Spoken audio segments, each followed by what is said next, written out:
morning. Good morning, everybody. I hope you have had a wonderful weekend. I'm Melisa Nielsen with Waldorf Essentials. Today, we're talking about reverence, respect, and responsibility.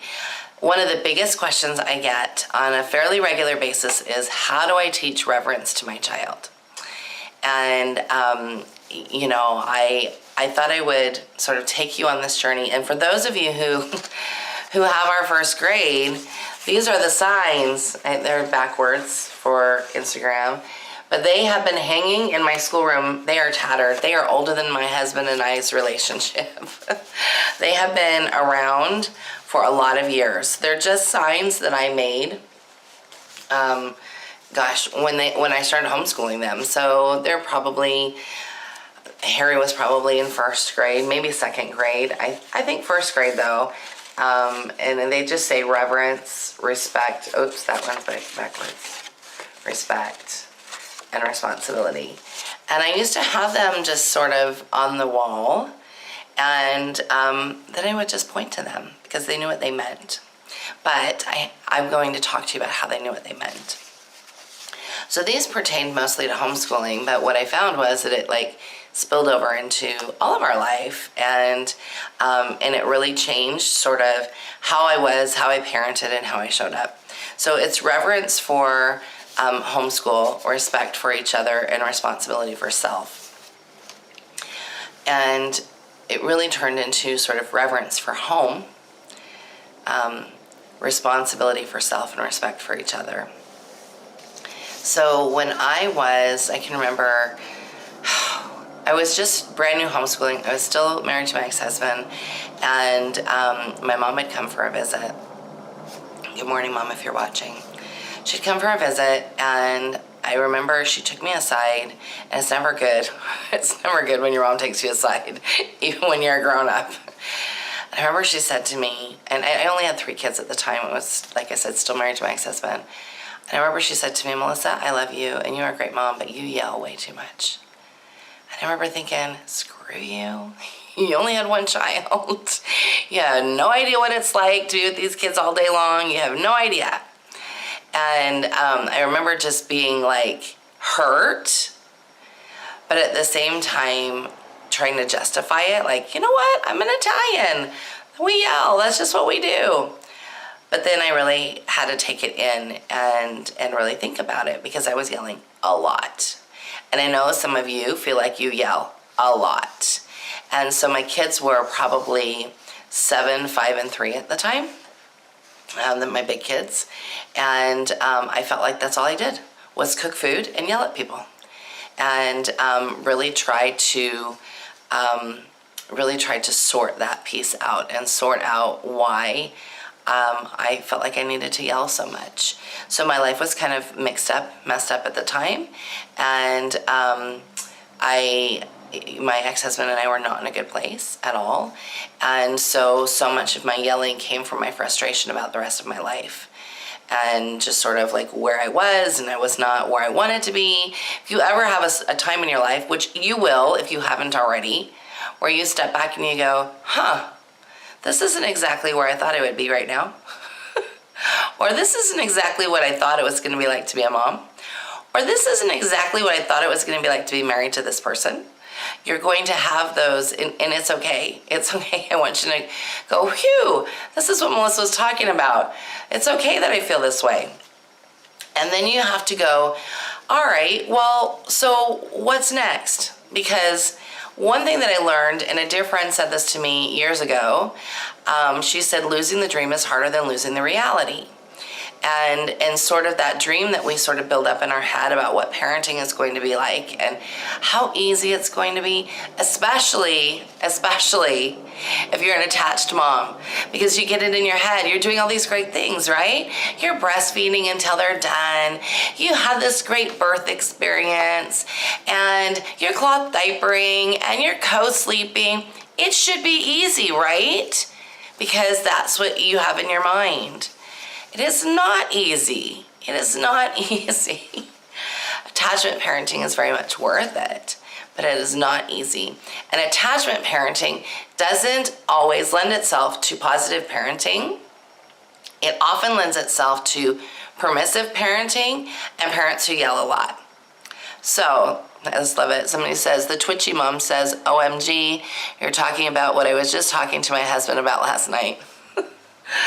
It's like it's in the ethers. My voice is all wonky, sorry. I haven't talked to many people this morning. So, you know, we sort of have this idea, because it's this cool idea, that it's going to be easy. Because everybody around us that we've surrounded ourselves with, right? Like all of our online buddies, they're all doing it too. We're all in there together. We're all just like, we're doing this thing. We did the birthing thing the way we wanted to. We breastfed until they were 15. I'm just kidding. We breastfed until they wanted to wean. And it was great, but it was effing hard. It was hard. So, in that, sometimes some of us came up with some habits that weren't great, like yelling. And, you know, I used to convince myself of all kinds of things, like, well, you have 2 boys that are crazy, so that's why you yell. You have an ex-husband, that's why you yell. So, do I yell now? Yeah, but not nearly. Not nearly like I used to. It took me really getting a hold of myself and really deciding how I wanted to show up. And that's where a lot of this was born, this reverence, respect, responsibility. So those of you who are homeschooling several children, and the twitchy mom says, I find it hard with boys so close in age because they constantly fight. Listen. Oh, Harry and Jacob. They were 26 months apart. They were so hard. They were so hard. But I'm still here. And so are they. They're almost 23 and almost 21. They survived, and they still like me, and I really like them. So, it'll happen. But what I had to do is I had to get a hold of myself. I had to get a hold of, like, how I wanted to show up every day. I had to get a hold of what, what I wanted to be as a mom. Yeah, I wanted to be this attached mom. I nursed Harry not as long because I was just sort of getting into attachment parenting at the time. And, but Jacob, like, he was trying to nurse longer than Ellie, who was a child that came after her. And I was like, dude, I think he was 4.5. And it's okay. It's okay. That was where we were.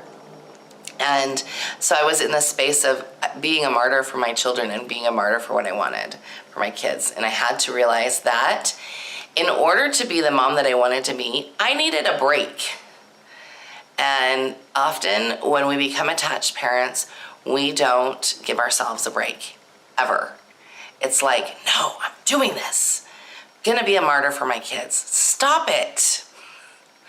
Stop it, because it doesn't make you a good person. It doesn't make you a better person because you never got a babysitter. It doesn't make you a better person because you made all your butter from scratch. It doesn't make you a better person because every single meal that ever touched their lips came from scratch, never came from a can. It does not make you a better person. What makes you a better person is how you show up every day. And I would rather somebody feed their kids non-organic food and show up as a kind human being who loves their children than to have it be a mom that is fretting and stressing over everything that goes into their mouth but is mean. So you have to step back and ask yourself, how do I want to show up? If you can do both, that's golden. There have been many times in my parenting where I have been like, yeah, I'm rocking it. I can do all the things. And that's good. That's not always sustainable. So you have to ask yourself questions like, how do I want to show up? How do I want to be with my kids every day? And that starts with some very, very, very, very basic things that I'm going to say, and you're going to be like, I don't want to do that though. It starts with you going to bed when you should, getting up when you should. And when you should means before them. Even when they're tiny babies. So for years and years and years, I kept my laptop under my bed, which I know, now you're all freaking out about EMFs. Like, listen, I save guilt for sin, and I work with what I can. So, and I kept my phone near me. I realized this was in the years before smartphones. So I would sit up in bed, and I would get on my laptop, and I would get the work done that I needed to do. Or I would lay in bed and meditate in those early years when it's hard to roll out of the bed and go pee without them waking up. and I did all those things. I still woke up before my kids. So when they were awake, I had already been awake. So if you are one that's like, man, Melissa, you keep telling me to get up before my kids, but I can't figure it out. I can't figure out how to do it. Well, this is how you do it. And for the mom that says, she says, my 3-year-old wakes me up at 5:30, 5:45. Well, get up before your 3-year-old, sweetie. I was up at 5:15 today. I went to bed at 9. Get in a full 8. Join the 8-hour club and the 5 o'clock club. They're great clubs to be part of. And it is okay. You might go, when am I going to get stuff done? Well, you get your kids to bed on time.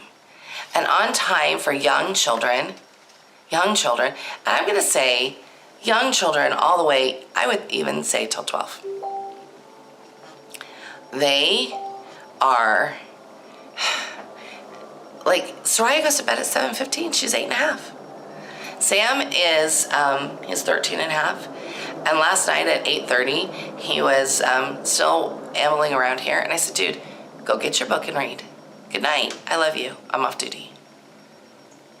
It's okay. And remember, I have 5 children. I only have 2 at home right now, but these have been my rules forever. Why? Because I want to have reverence, respect, and responsibility in my home. That cannot come from people that are exhausted.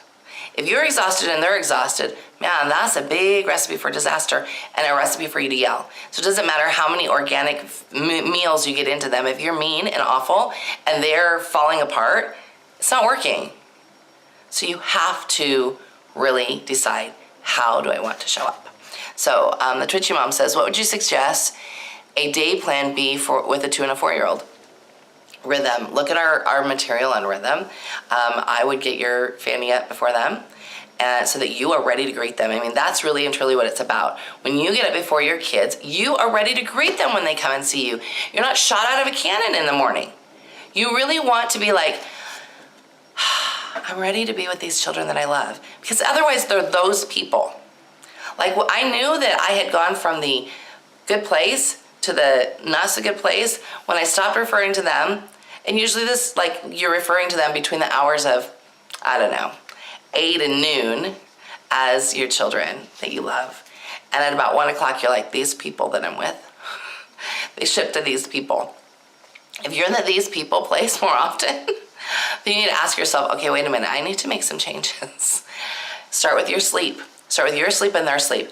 Those are like, that's like the one thing that if you could get that in place, you'd have a great win. Because that win is so huge.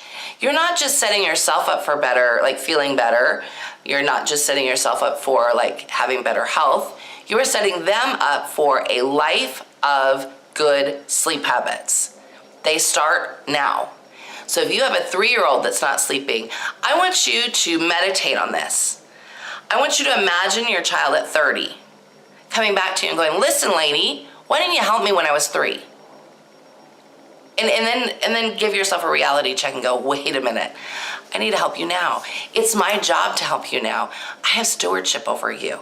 It's my job to help you figure out sleep at 3 so that you're not 30 trying to figure out sleep. Because those of you who have had sleep issues for your whole life, whack your finger at your mother. Like, why didn't you help me have better sleep when I was younger? Because that's our job. Our job is to help them have better sleep. When we can help them have better sleep, I love this. Sorry, I'm trying to read early this morning. Mama Keymaster says truth bomb. Yes, it is a truth bomb. We are responsible for it. We're not just responsible for making sure they eat and have clothes on their back. We are responsible for their emotional health, and we are responsible for their sleep health. And that's like mental hygiene, you guys. It is making sure that you are in a good place so that they can be in a good place. So let's see. Tracy says, thank you for this. So timely. I may or may not have yelled this morning. I had to step back and realize I was making our morning about what I wanted and not what my child needed. Hard lesson to learn. See, that's a big thing. You just said get some key words there. Needed. Not what they wanted, what they needed. So I want you to sort of take that piece in about sleep. And then I want you to remember that you have to Oh, wait. Yes, Daddy? Lennon Clark says, I can attest that my 15-year-old horrible sleep habits because I didn't help him when he was little. We didn't even have bedtimes and I let him fall asleep whenever. My next 3 kids have much better sleep because I worked at it while they were little. So true. So true. And that doesn't mean, just because I am the steward of their sleep, doesn't mean that they're never going to have struggles. But it means their struggles are less, and it means that they know how to kind of come back to center. Like our second son, he was always the kid that you're like, don't wake him up. It will be ugly. And he's still kind of that. He's almost 21. He's still kind of that human. Like, just let him sleep. But he learned how to take care of his body, and he learned how to, be in that space. And we have to teach them. We have to sort of be that space for them. So when we can get sleep under control, then this reverence, respect, responsibility thing is easier. I mean, I don't have them on my wall now, and the reason being I don't need them anymore, because the 2 that are still living here don't have this problem at all. And a lot of it is because of how I show up every day. I show up like this every day. So when it comes to teaching reverence is something that a lot of people are like, oh, that sounds churchy. Well, if you're churchy, great. We're churchy, but it's okay if you're not. I didn't used to be churchy. The space of reverence came before I was churchy. Reverence is not necessarily churchy. Reverence is awe. Reverence is peace. Reverence is understanding. Reverence is being respectful. So when I say reverence for homeschooling, and then like I said later it became reverence for home, it was, even though I had 2 really busy boys, like so busy, y'all, so busy. Even though I had those 2 busy boys, my crap in my house wasn't all broken. That was not okay with me. Them beating up on each other was not okay with me. Them beating up the furniture was not okay with me. That's not how you have reverence. So we teach reverence from a place of, wait, hold on. The twitchy mom says mirth and reverence is what Wiccans, yes, that's probably where I got it, because I used to be Wiccan. Reverence is sort of being in the space of love and again, like I said, respect. And so with those busy boys, I allowed them to do all the busy beating up on one another things outside. And I lived in Southeast Idaho.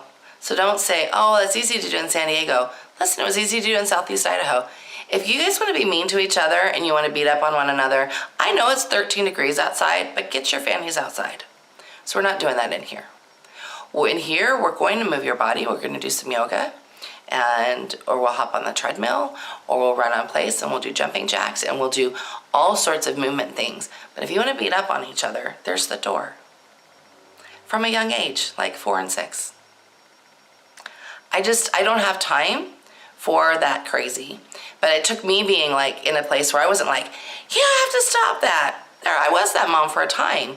But then I came to a space of, I don't want to be that mom. So it was easy for me to say, right there is the door. Your snow gear is right there next to the door. I can help you put it on if you'd like. Or you could be just kind in the house. That would be great too. There were times that after Eric and I were married, when we had Super Sam, we'd be driving down the road and a fight would break out in the car. Like I don't know what is wrong with people and the children. They got to fight in the car. And Sam would be like, please don't. She is going to pull this car over and make us walk. And I would. Pull the car over. Get out. No. I promise we will stop fighting. And sometimes that wasn't enough, and I had to go pull over, park the car, open the door, and they would get out, and I would follow them for a couple of blocks, and then they get back in the car and not fight anymore. I just didn't want to be the yelling mom all the time. And so I often would put it back on them. Like, you got to learn to govern your bodies, and you got to learn to govern your mouth, and you have to learn to not show up to every fight that you're invited to. And when you can teach that to children, then you're teaching them to respect each other. And that's a really hard space, especially when you have busy kids, and especially when you have kids that are close together in age. My first two were 26 months, my second two were 22 months, and then we have a big gap between Ellie and Sam. But we would just, those were rules, and I had some pretty hard non-negotiables. I wasn't a mean mom. I was a pretty conscious parent, and still am a pretty conscious parent. When I made the switch from not wanting to be the yelling mom at the same time, I stopped being the spanking mom. Does that mean I never spanked after that? No, it doesn't mean that.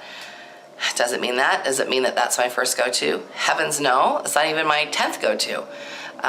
And so you want to not make these hard and fast rules for yourself that you then fall off the wagon and you think that you're the most horrible human being. You go to your children and ask for forgiveness. You get on your knees and ask for forgiveness, and you decide that, hey, wait a minute, I fell out of my stewardship and now I'm back in it.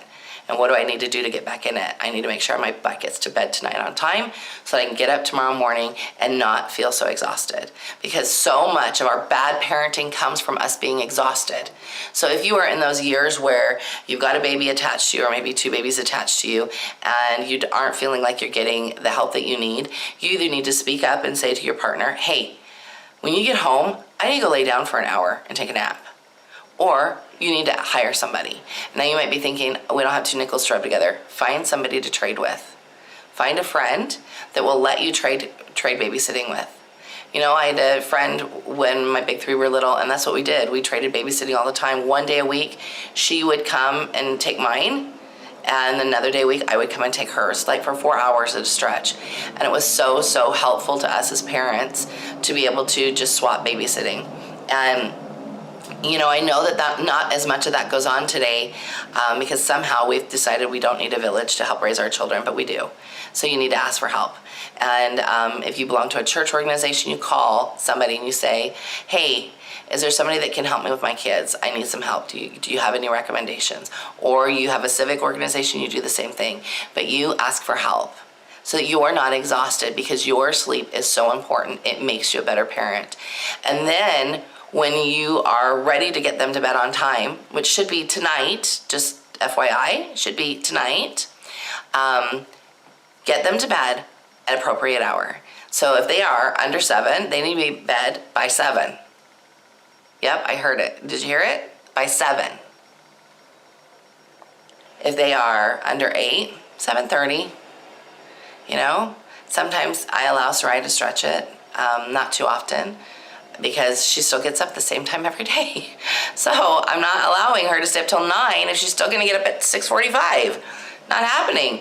So she'll go get up at 6:45 if she goes to bed at 7, or she goes to bed at 9. So, and most children are like that. They're very habitual in the morning, so they'll get up at the same time. So, you know, get them to bed on time. Like I said, even Sam, I tell him I'm off duty at 8:30. That doesn't mean I'm not going to have any kind of conversation with him.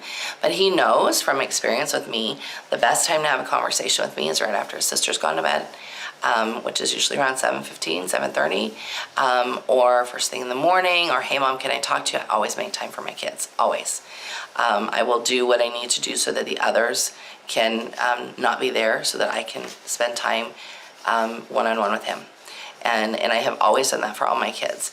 And when you have a bigger family, it means you have to be very intentional about that, because it's too easy to lump them all together, and they're not all one unit. They're not. So you want to think about each child's needs every day. Every day, when you get up in the morning, before you greet them, you need to think about each child's needs, and your own needs, and your partner's needs, and be present for everybody that's around your house and everybody that's there, because you know, this is optional, especially those of you who are homeschooling. This homeschooling bit, this is optional. You could send them to school and get peace every day. So if you're not, then you need to remember that it's your job to show up. And there are days that it's really hard. And Cindy over here says, I have a partner and I still need help. Then get help. I think it's okay Get a mother's helper. I had a mother's helper. Didn't have to pay her very much. She was a young teenage girl who was just, seems like, gosh, how old was Katie? Honey? 13? 13 years old? Maybe paid her $5 an hour for a while. When they're too young to get a job somewhere else, they're happy to work for you. So find somebody else. And even if it's not a Waldorf homeschooling child, get on your local homeschool group and say, hey, are there any preteens that want to come and be a mother's helper? Ask. You're not going to get anywhere if you don't ask. So ask. And as they get older, it's nice to have a helper that has a car that can take them away. Or you can leave. That's also good too. And you want to train your mother's helper. I mean, I never had like 5 babysitters. I always had like 1 babysitter that I trusted. And then sometimes 2 that I trusted. So you want to work in some people that you trust. I'm hesitant to tell families to rely on grandparents because I think that grandparents are great. I think they're great. But I also think you need to find a sitter that's not a grandparent, because so much poop comes with handing them over to grandparents sometimes.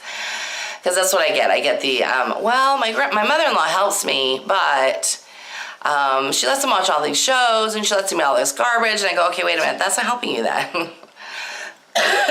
Excuse me. You need somebody you trust. So you have to work on that person you trust. Anything that is worth having is worth taking the time to figure it out, including a peaceful home. So once you have this peaceful thing figured out, you've got sleep under control. And I'm telling you that one thing right there, that's a huge win. Once you figure out sleep, it will be so much easier in your home because then you're showing up, right? So they're sleeping. It's not just about them sleeping. You have to sleep too. You're showing up. You have had time in the morning before they get up. Hopefully you're meditating, spending time in prayer, meditation. Don't just, while I do some school planning in the morning, that's not the first thing I do. I serve me first. I get up and I'm in prayer and meditation first. Like before I walked into this door to do this video, before I got dressed this morning, I was in meditation for an hour. So because they serve me first. Because if I don't serve me first, I can't serve them. If I don't take care of me, I can't take care of them. I can't take care of my space as a wife and a mother if I don't take care of me first. So, take care of you first and then decide how you're going to greet your children for the day. Hopefully you know what you're having for breakfast because that's a huge one. Make sure your menu is in place. I already know we're having oatmeal today. And everybody will love it except for the 8-year-old who will have toast. I know how I'm going to greet them all. I know what I'm expecting. These are your children. You know what to expect when you see them. So, and you have to show up differently for each child. So when you have that space to yourself in the morning, you can take care of you. Take care of your partner, say hello, good morning, honey, how are you? How was your sleep? Hope you have a wonderful day if you're sending them off to work. Have a little business meeting if you're not. That's Eric and I will usually have a quick business meeting before kids get up. And just so that each of us knows what we're doing for the day. And now I'm going to be saying hello to my assistant every morning because we hired somebody. She starts today. So those are the things that I do. Then I greet my kids. And we have breakfast and but I hold that space for them. Because that's the other piece. If things are going to hell in a handbasket in your house by 10 o'clock in the morning, you need to ask yourself, where the heck was I during that fight? When people send me messages and go, XYZ just happened, everybody's fighting, I go, well, where were you? Because fights break out when you're by yourself and you go to the bathroom. Except for I tell them, listen, y'all, I'm going to pee by myself. Do not fight while I am gone. Got me? I go to the bathroom and I come back and they're not fighting.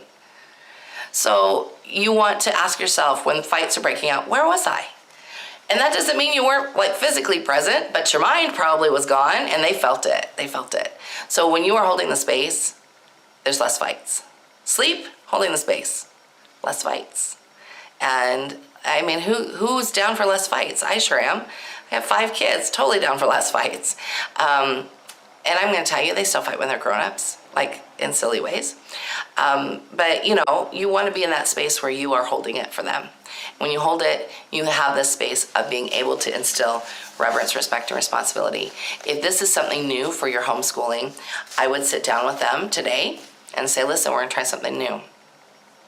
It's my way, no highway option. We watched The Pacifier yesterday. He says, things are done my way, there's no highway option. I'm adopting that. I'm also adopting this other little thing. What does he say on the Mandalorians? I have spoken. Yeah. My children don't watch this. This is Eric and I. I'm like, he says, I have spoken. I'm going to start using that. I have spoken. That means, shh. No, I'm teasing. So, you've got this space of reverence in your home because you're cultivating it, you're holding it.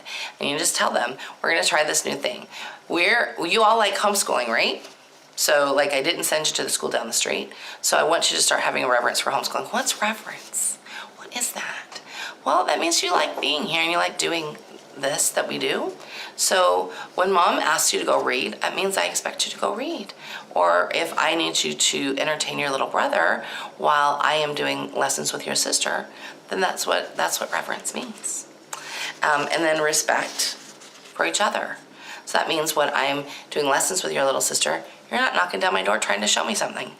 You're going to wait and be patient unless it's something really, really important. Really, really important things are the baby's hands are in the toilet. That's important. I'm bleeding. That's important. Hey, Mom, do you want to see this booger that came out of my nose? Not important. Not important. These are all things that have been said in my house. So, not important. Knowing the difference between what's important and what's not. And that's you teaching them that. And I would go over the last 15 things that they said to you and sort through, this is what's important that is worth interrupting school for, and this is what's not. So respect for each other. And I show that in the, I'll stop and I'll say, remember, your sister respected you during your lesson, so I need you to respect her. Usually that's all it takes. They're like, oh yeah, my lesson didn't get interrupted. And then they go. Every now and again I have to remind them of that. And responsibility for self.